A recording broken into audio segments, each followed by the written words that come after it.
I want you to see. Hello and welcome back to Hardworking Man. You don't want to miss this episode, and it involves the Eastonmade Axis, a 6-way wedge, my friend who's a blacksmith, and a customization like you've never seen before. So this is one of the funnest videos that we've made all year. We want y'all to do a big favor for us. If there's anything you like in this video, hit that thumbs up, subscribe, share with your friends, whatever you need to do to let us know the positive feedback from you. At the end of the video, we have a special presentation that's going to be awesome.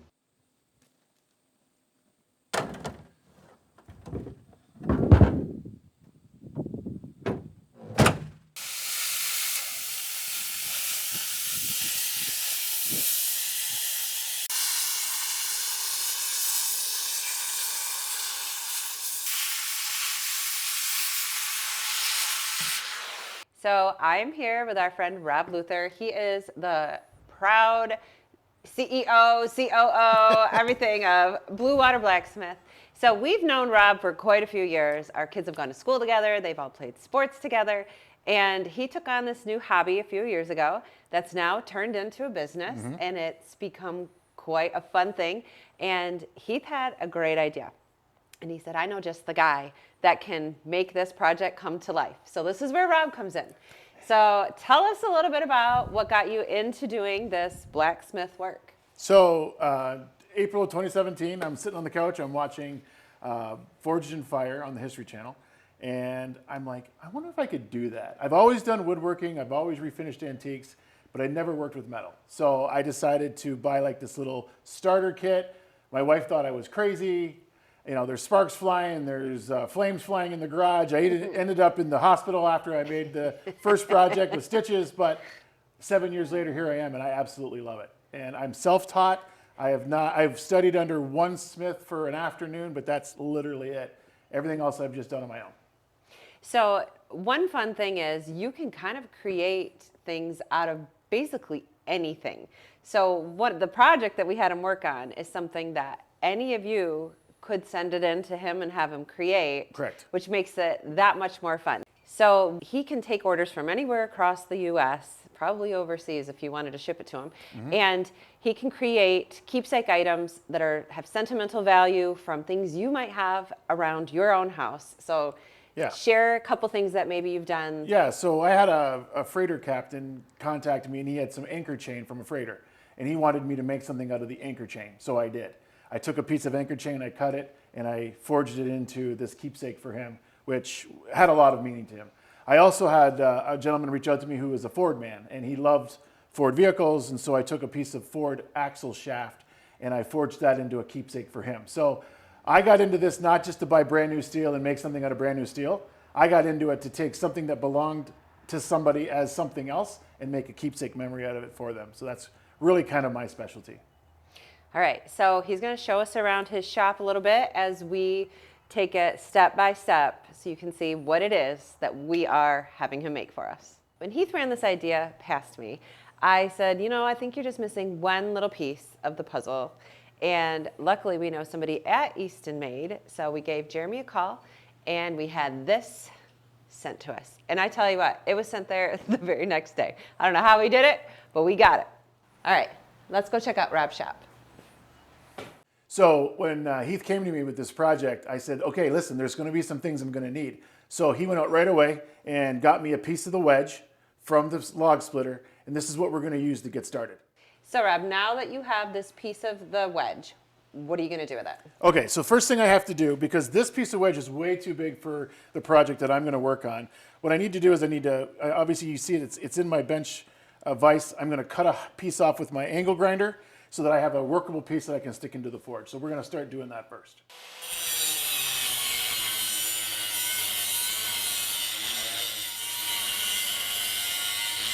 All right, so show us what we're left with.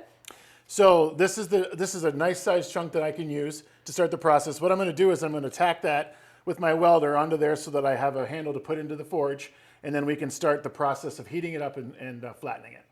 All right, so you mentioned a forge. Yeah. I don't know what the viewers are thinking, but I know in my mind, when I think of a forge, I think of something very large. So why don't you show us what you use as your forge? Got it. All right, so as a hobbyist like I am, I started off with a forge from a company called Hell's Forge. They're out of Louisiana.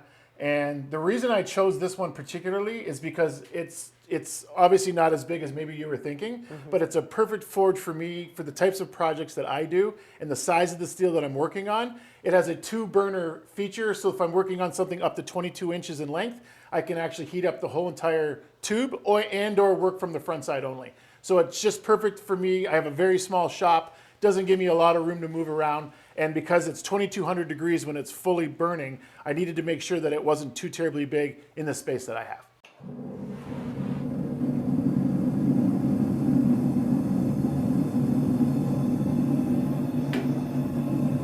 So because safety is so important here in the forge, you can understand now why I welded this rod onto the end of this piece of steel. I'm going to stick it in the forge. This is where it's going to heat up. It takes a few minutes to get hot. And I have it resting on this rest so that when I pull it out and start working it, this back here won't be too hot for me to handle.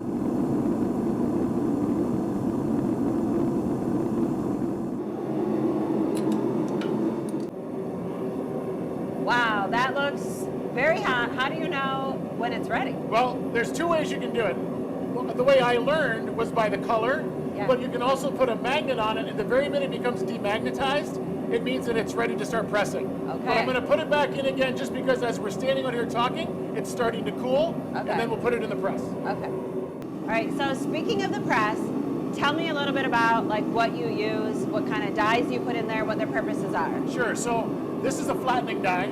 So what I do is I use this at the very end to get the steel perfectly flat. This is a fullering die, which allows me to draw the steel out, make it wider, make it longer, and takes it from a thicker piece of steel to a thinner piece of steel really quickly. Okay. So do you have to work really fast? You do, because the steel cools down very quickly, and if you press it when it's cool, it will actually crack the steel. Oh. Yeah. How do you know that? Trial and error. Trial and error. Right. All right. So I'll let you do your thing. So we're going to take it out, and we're going to start squishing the steel.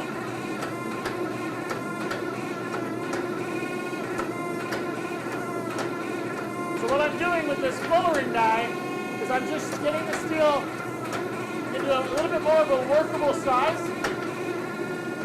And if you see all that scale on there, that's another way to know that the temperature is correct because it's starting to scale when I squeeze it. Now it's too cool, so I got to put it back in. Okay, so as you can see, after a handful of times with the fullering die, this wedge starts to take a different shape. And so what I'm going to do is I'm going to put it in, I'm going to keep drawing it out until I get it flatter and longer, and then I'll go to my flattening die to get it to the thickness that I want to be able to use. Okay, so as you can see, this is already starting to take a much different shape. I've got it to the length that I'm looking for. I've got it close to the thickness I'm looking for. So what I did was I changed the dies on the press, and I went to the flattening die so that we can get this to the actual thickness I want, and then I can continue to start onto the anvil next.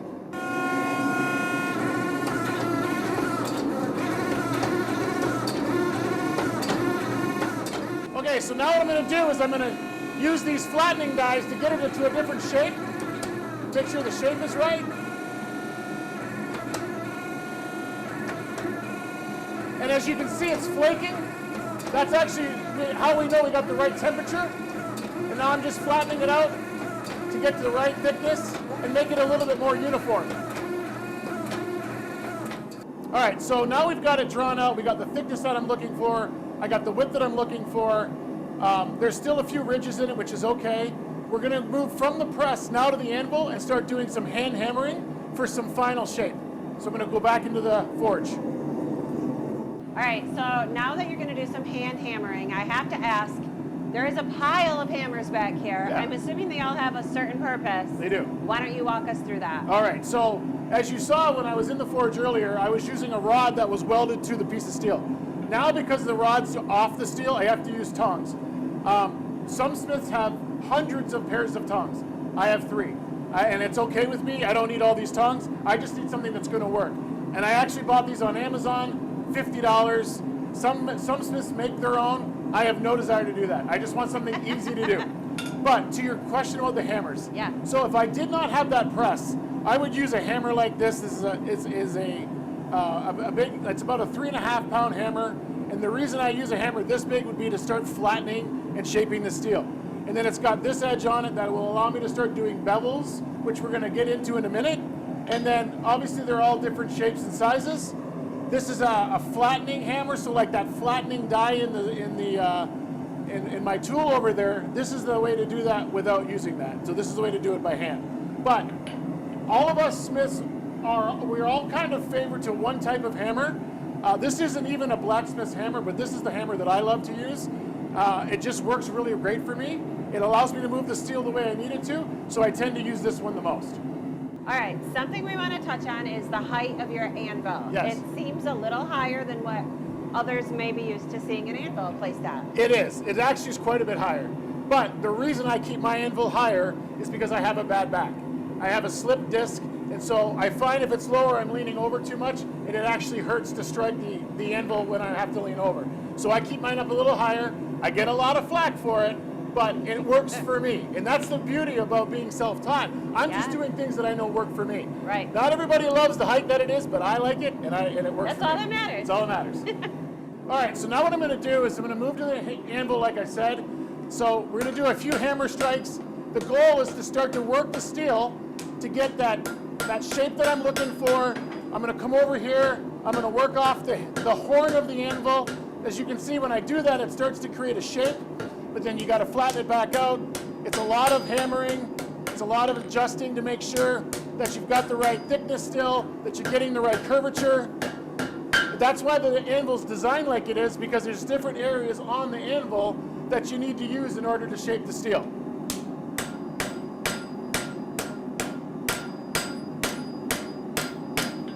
So how long does this whole process of working on the anvil typically take?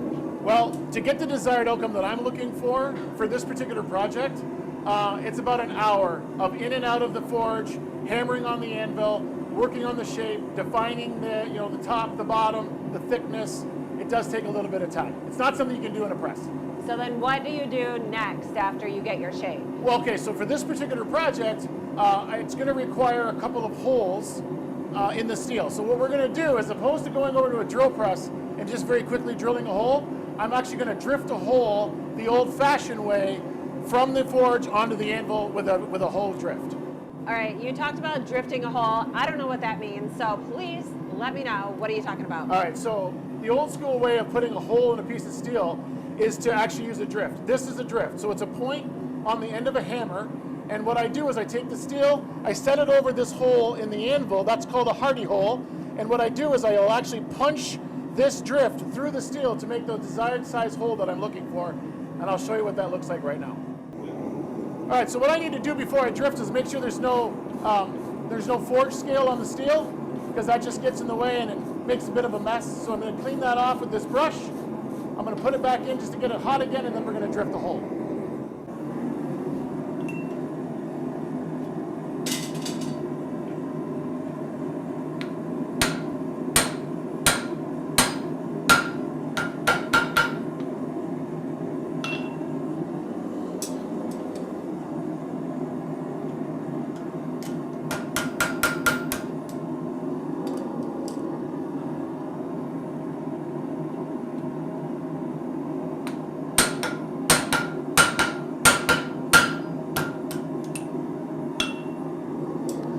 And that right there is a drifted hole in the steel. And I'll explain later why we put a hole in the steel and what it's for.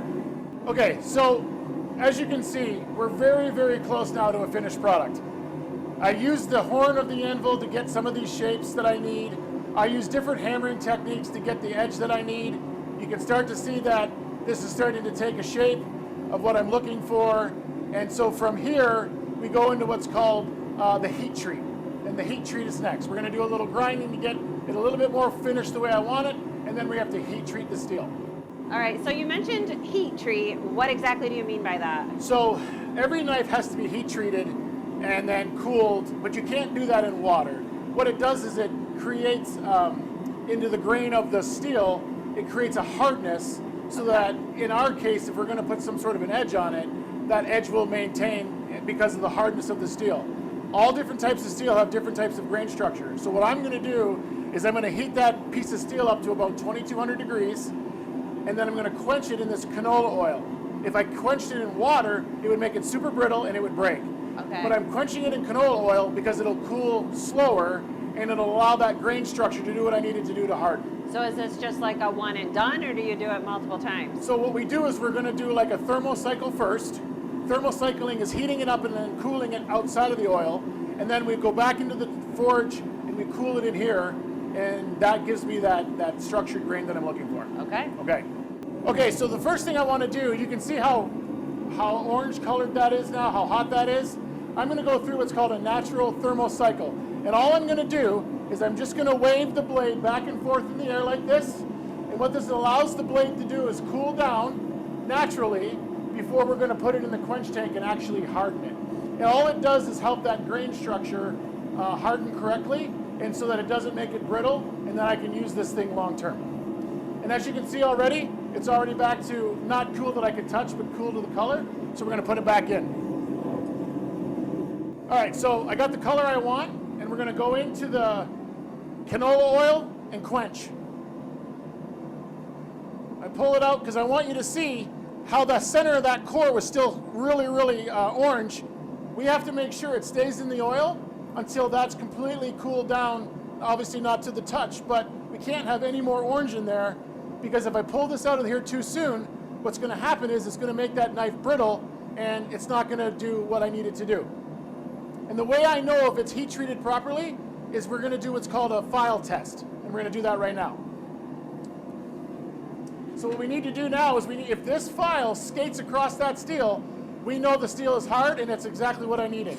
And you can see that it skates perfectly. If that file was to get hung up on that at all, the heat treat would not be right. But we have it right. Okay, so now that we've got the blade heat treated successfully, we no longer need to use the forge for the rest of the process.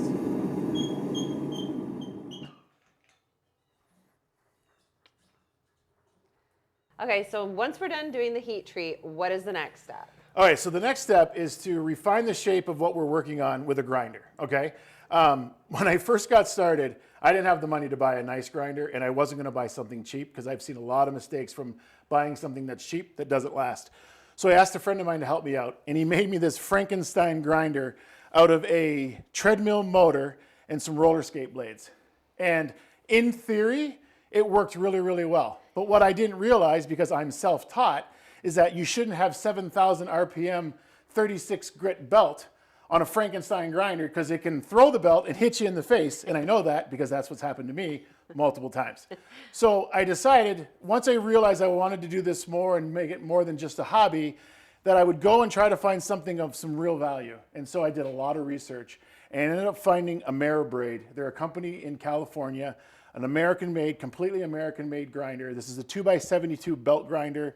This is what allows me to grind the steel to a point where it actually has the finished shape, the finished thickness, and all of the things that when I'm refining the steel to get it to a point where it's almost finished. I also want to make sure that I point out that the belts you put on these things are super important, that you don't chintz out and buy something cheap. So what I use is belts from Red Label Abrasives.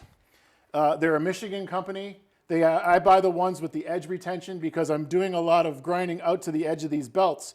And the very first thing that happens on a cheap belt is that these edges break down. These guys have a really great technology that is theirs, and this edge retention is super important when you're doing a big grinding project. All right, so heat treat's finished. I cleaned the blade up, get some of that forge scale off. So now what I'm going to do is I'm going to turn the grinder on, and we're going to go to and really refine the edges, really refine the shape, make sure that I've got everything that I want as far as the size that I'm looking for. And then what I can start doing once that's done is start putting the bevels and everything into the edge. So I'm going to start that right now. So the belt's up and running, and I'm going to start working this against the platen. And if you notice down below, I got a bucket of water to catch the sparks. What it also does is it allows me to keep that knife cool so that I don't have to worry about when I'm touching it.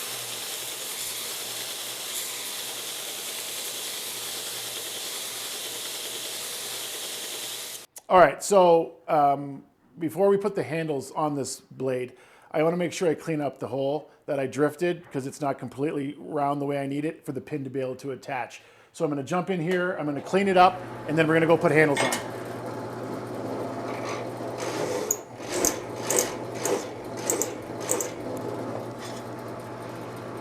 Perfect. All right, so the next step is to attach the handles like I was saying before. And the reason we put a hole in it is because it's a mechanical connection between the handle material and the blade so that the handle doesn't slip off if that handle material happens to get hot and or it comes under some sort of duress. So Heath, earlier when we were talking about this project, I had asked you to bring me a couple of more items to complete this. What was it that I asked you for? All right, so this project, if you can't tell, we're making a knife out of Eastonmade Wedge, and I wanted to make this for Andrew out of all Eastonmade materials. And originally I thought, you know what, we'll make a brass handle, but I didn't know you couldn't put brass in the forge, and neither did you, right? No, I did You not. tried it. I And tried what it. happened when you tried to forge Did this not brass work. into a handle? Did not work. So that was a fail. So then Rob said, well, let's figure out something else.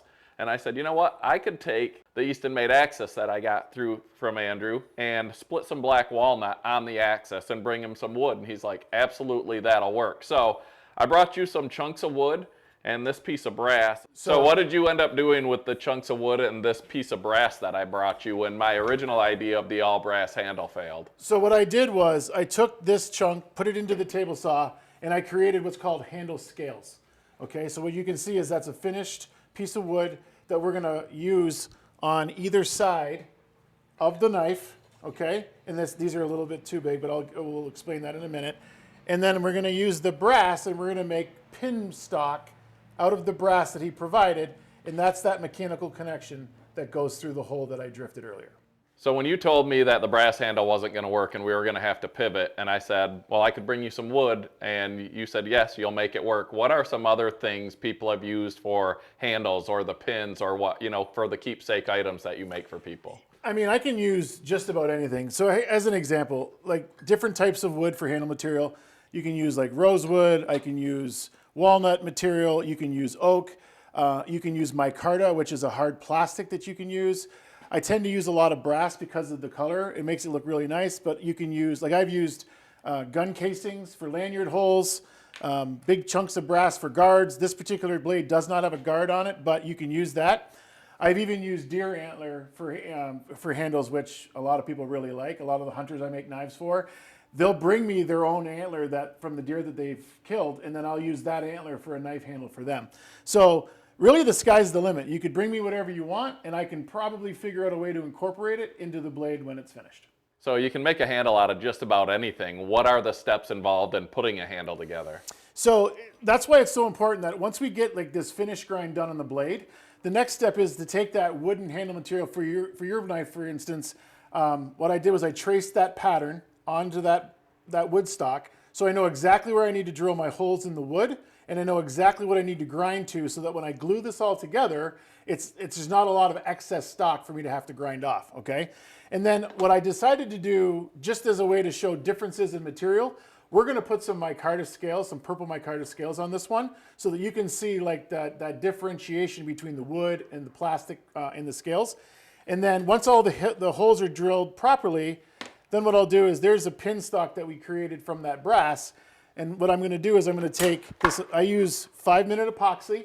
I use Gorilla every single time. It cures the hardest, but you got to be good because it cures in 5 minutes. So you got to be moving quick, right? And I've made plenty of mistakes. In fact, when I first started making a knife and what ended me up in the hospital that very first time was I used this and I didn't realize how tough it was. And I ended up gluing a handle to the wrong piece of steel. And so when I came out in the morning in my flip-flops to check on the hardness of the handle material, I realized that I needed to very quickly break that off. And when I was breaking it off, that knife dropped out of my hands and hit me in the toe, and it ended me with 3 stitches in the hospital. So not my proudest moment, but this is how I learned, right? So I would say you got to make sure you use this correctly, because you don't want your handles to ever come off after you glue them on. And that's why it's so important to have the right pins, the right handle material, and to make sure that this is ground exactly to shape. So now you've got the pins and everything epoxied together, and where are we at then? All right, so this is out of a collection that I'm making for you right now. This is the exact same handle material that I was using before. You'll notice a second pin I put in this one. The micarta's in there, the epoxy's dry. And so the next step for me is to get back on the grinder and to start to shape this to make it look more like an actual handle. You'll even see too that I actually started to do some grinding on the bevels, and I'm nowhere near finished, but just so that I can get that blade shape and that bevel shape, I started doing that right before I put the handle on, so I knew where my lines were and what I needed to grind up against. All right, so as we were talking about how close we are to getting to a final product here, you'll notice that I took the rest off of the grinder because there are these edges that I want to work on. I put a 36 grit belt on. I want to be able to get in here and use the curvature of this piece of the belt because I've got some areas in here that I need to be able to follow that contour. So what I'm going to do is I'm going to fire this up and I'm going to start working all of this to a flat finish, and then I can start working on the contour of how the blade should feel, the handle should feel in my hand, and making sure that it's got the right look and the right feel.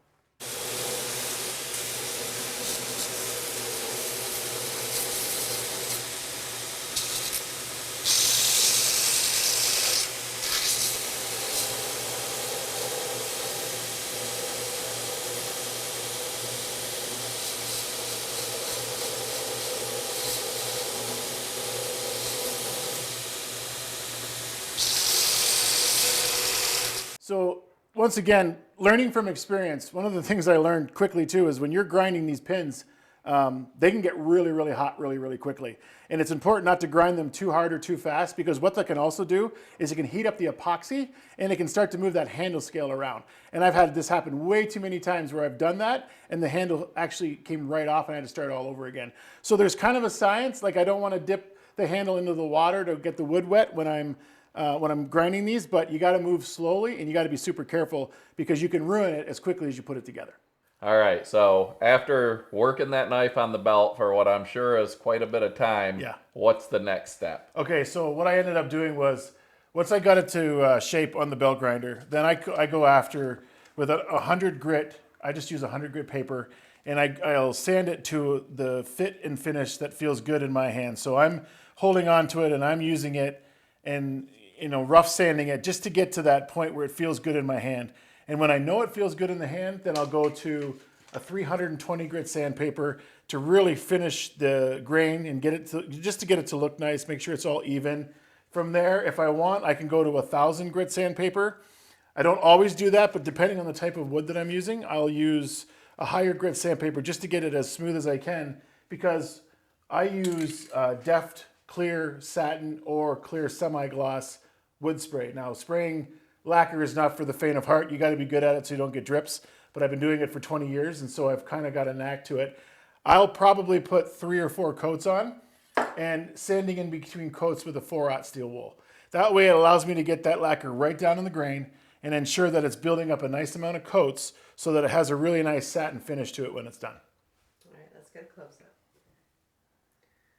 That is awesome. That was a chunk of wood, some brass, and part of a wedge, a log splitting wedge, and that's what he turned it into. All right, now you said some people don't like the lacquer, and with certain woods you can do something else. What is that? Right, so some people don't prefer that lacquer, and so I use a food grade wax.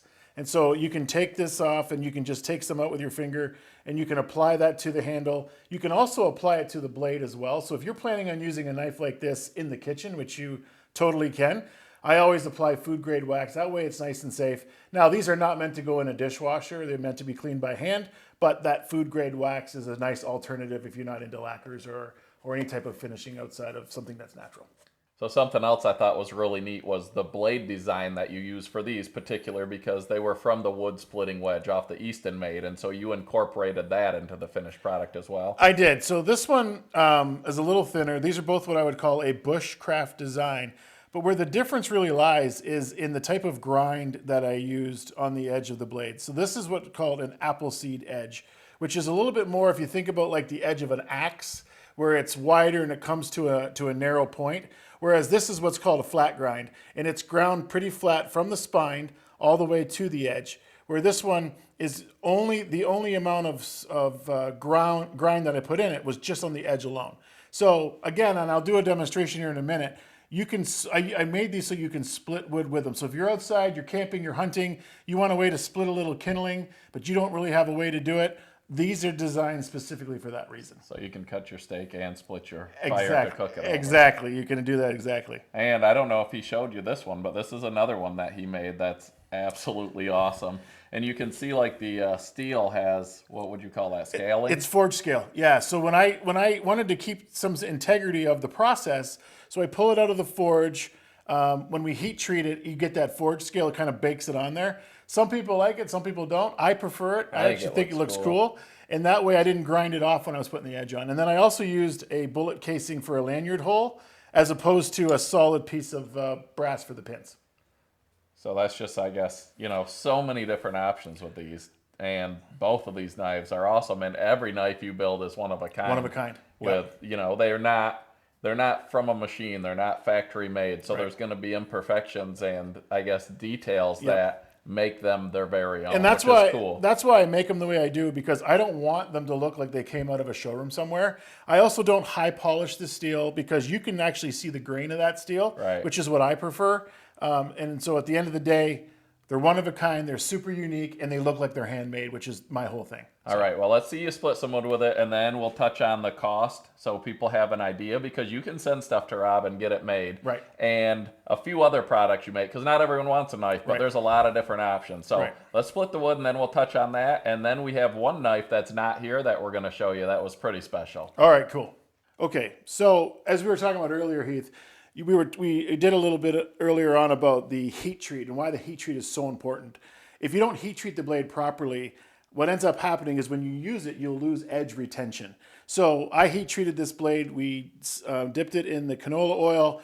We got it down to a proper temperature. And so what I'm going to do now is show you how you can utilize this to start splitting wood when you're out camping or hunting. And if you notice, there was absolutely no deformation to the blade, to the edge. It's still just as sharp as when I started. Even though I think you hit the anvil a little bit. I may have.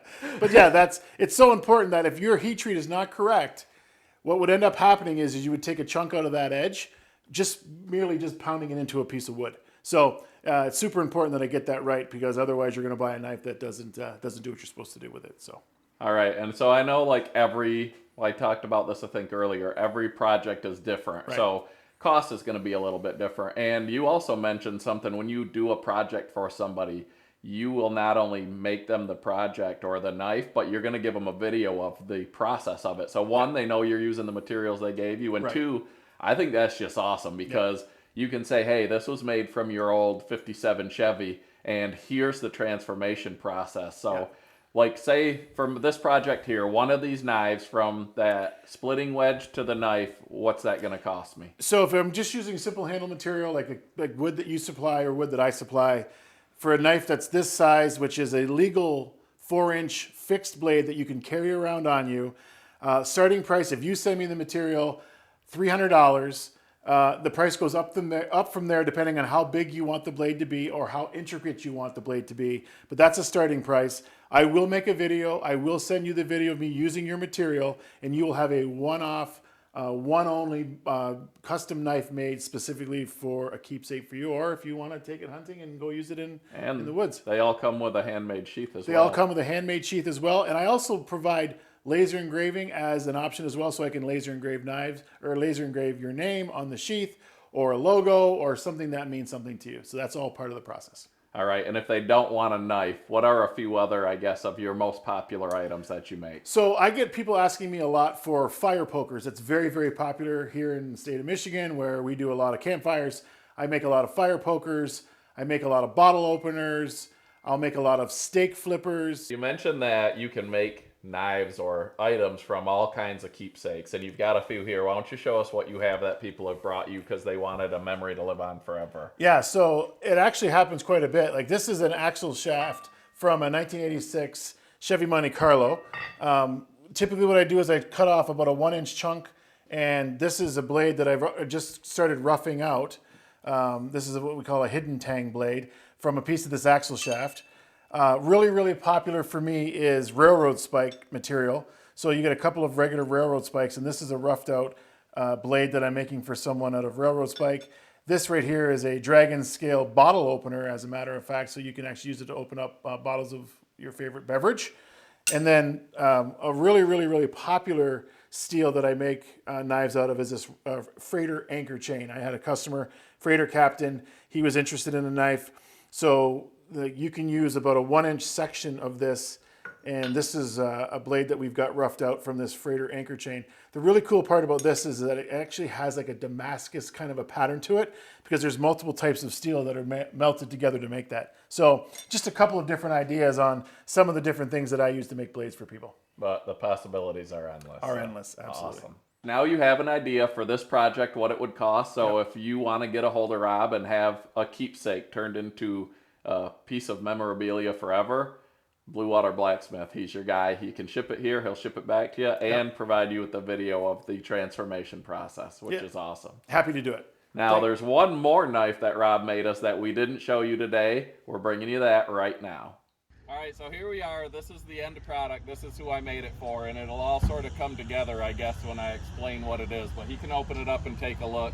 And this is Andrew, for anyone who doesn't know, owner of Eastonmade Wood Splitters. And the way Rachel and I got to know him was I bought a used Eastonmade, and we were a fairly new channel, and he found our channel somehow and reached out to me, and he's like, hey, you need to adjust this and you need to adjust that, and if you need anything else, let me know. And I had a damaged wedge on it that the previous owner damaged, and a homemade 4-way wedge that was on it. And so he's like, well, let me send you some new wedges so you can run the machine how it's designed to be run. And since that, we've just got to know Andrew, and the way he treats his employees, the way he treats customers, the way he treats people, I think is second to none. And I always sort of wanted to own a business just so I could treat people the way I believe he does. And he could be totally fooling me and all of us, but I don't think he is. I normally try to do that. But anyway, I wanted to make something. I was like, you know, last year we got you guys the cups and different stuff, and this year I'm like, I want to make something a little bit different. So I had an idea. I got a buddy who does some work, and like I said, he's Canadian, now lives in America, and so I ran this idea by him, and I was able to get some stuff. I got a hold of Jeremy because I needed to get something from him, and I'll let you open it, and I'll show you, I guess, where it started, and then you can open the box that's inside the box, and that will show you what it is. It's a 2-part. Yeah. Heavy the hell. And some people will probably get mad at me because I sort of ruined something that people maybe could have used, but that's all right. What have we got? Okay. Take that box out. Heath, you gotta explain. So this is a piece of hickory that I just got from my house, and I split this up on the Eastonmade Axis that we run on the channel. Yeah. And then this is part of the wedge, the damaged wedge that I had with the 1222 that I had initially got. And this is a piece of your brass slide that I was able to get from one of your employees. They smuggled it out to me. And I guess this is sort of a step between this and this is what's in there. So you can open that up and see what it is.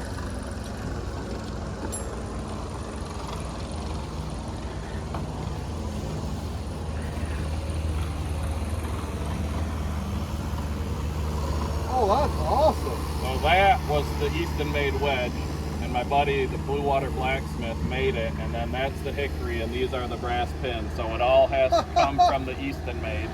And it is actually super sharp, and it's like a bushcraft style knife, I guess. He said you can split wood with it, you hit the back with another thing or whatever. So I just thought it was sort of cool because it's all Eastonmade parts turned into a knife for you. That is really neat, guys.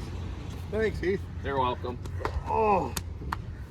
Here, Rach, you got to give me one too. Okay. I can't get it there.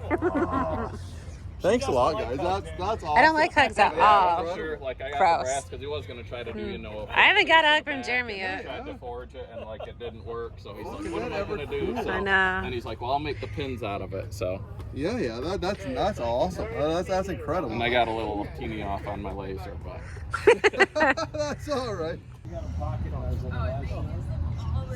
All right, so I want to say thank you to Rob. This is way above and beyond my expectations. Hopefully everybody enjoyed the video and learned a lot, because I know I did. So Well, I appreciate having you guys here. It was really nice, and I love my hobby and I love my craft, and so if I can share it a little bit with the world, I'm happy to do it. So Well, I think you did an awesome job. Thank you.